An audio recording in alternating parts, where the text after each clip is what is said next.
isang kapitana sa Santiago City, probinsya ng Isabela, Barangay Mabini. Kakaiba po at napakaganda ang kanyang opinyon, nakakatindig balahibo ang kanyang pahayag patungkol dito sa pagpupostpone muli sa barangay at sangguniang kabataan eleksyon. Panoorin to mga kapobre hanggang dulo para klaro at malaman nyo. Exciting to mga kapobre. Here we go.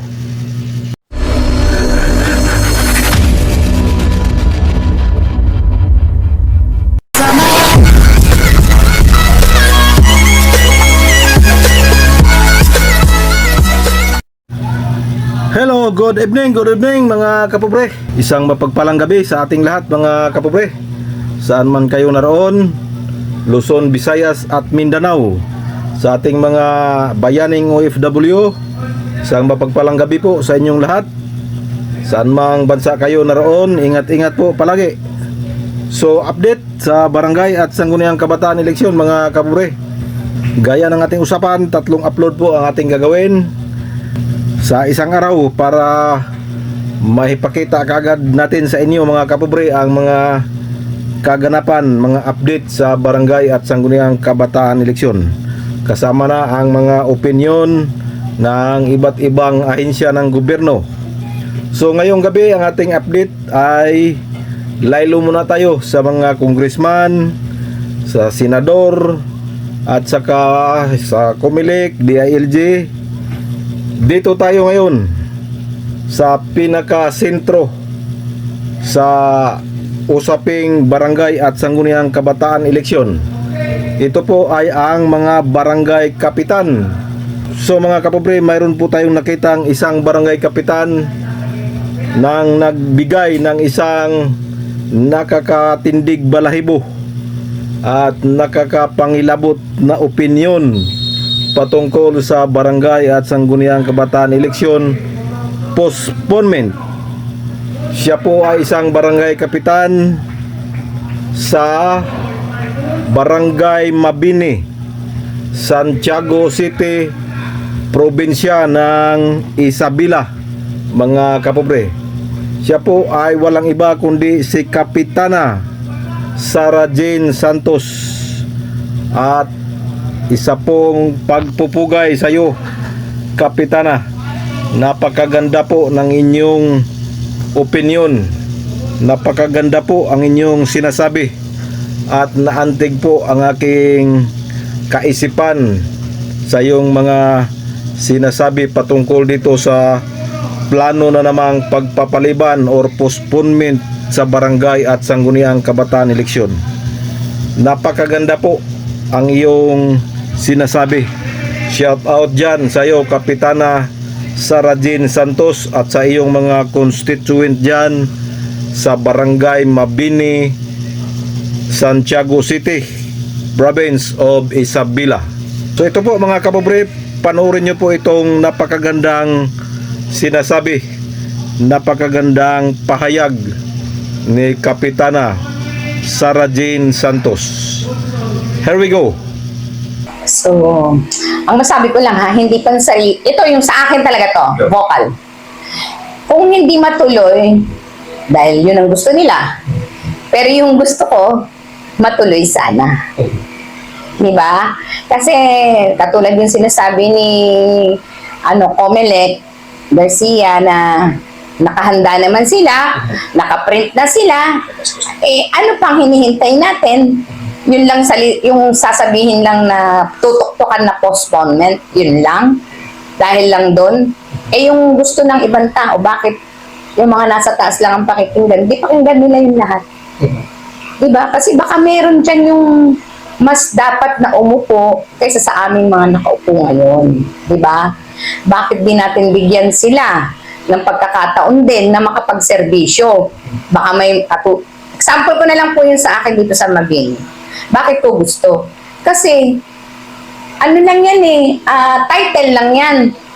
Ano ba ang ini-aim nila kaya ayaw nilang kapangyarihan? No, this is not kapangyarihan. Hindi rin ito yung titulo na magyayabang ka. Ito yung responsibilidad. Kaya kailangan mo tumayo doon sa sinumpaan mong responsibilidad. Tindigan mo.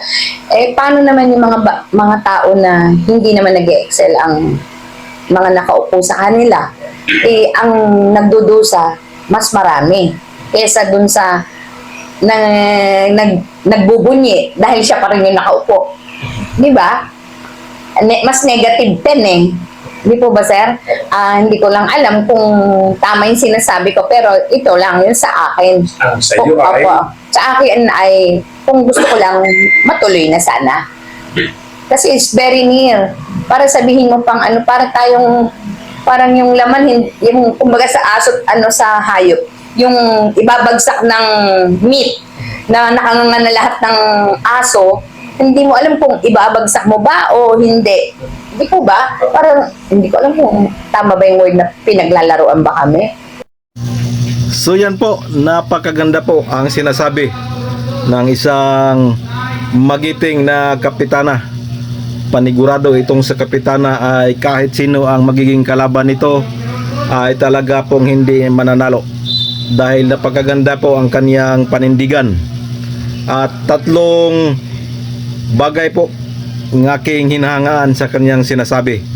Unahin natin tong kanyang sinasabi na bakit daw yung taas lang ang kanilang pakikinggan. Dapat pakinggan din ang hinaing ng mga tao.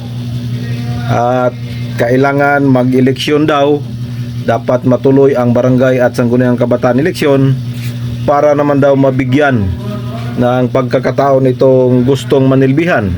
Baka daw mayroon pang mas deserving na maglilingkod sa kanilang barangay. Kaya dapat ay matuloy na po ito. So ito po, panoorin nyo mga kapobre. Yung gusto ng ibang tao, bakit yung mga nasa taas lang ang pakikinggan? Di pakinggan nila yung lahat. Diba? Kasi baka meron dyan yung mas dapat na umupo kaysa sa aming mga nakaupo ngayon. Diba? Bakit di natin bigyan sila ng pagkakataon din na makapagserbisyo? O diba? Napakagandang punto.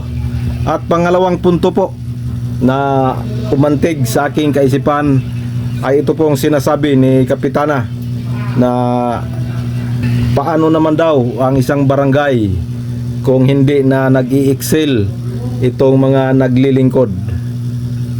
Mas marami daw ang nagdudusa kaysa nagbubunyi na na-extend ang kanilang termino. Ito po, panoorin natin to. Paano naman yung mga tao na hindi naman nag-excel ang mga nakaupo sa kanila? Ang nagdudusa, mas marami. Kesa dun sa nagbubunyi dahil siya pa rin yung nakaupo. Di ba?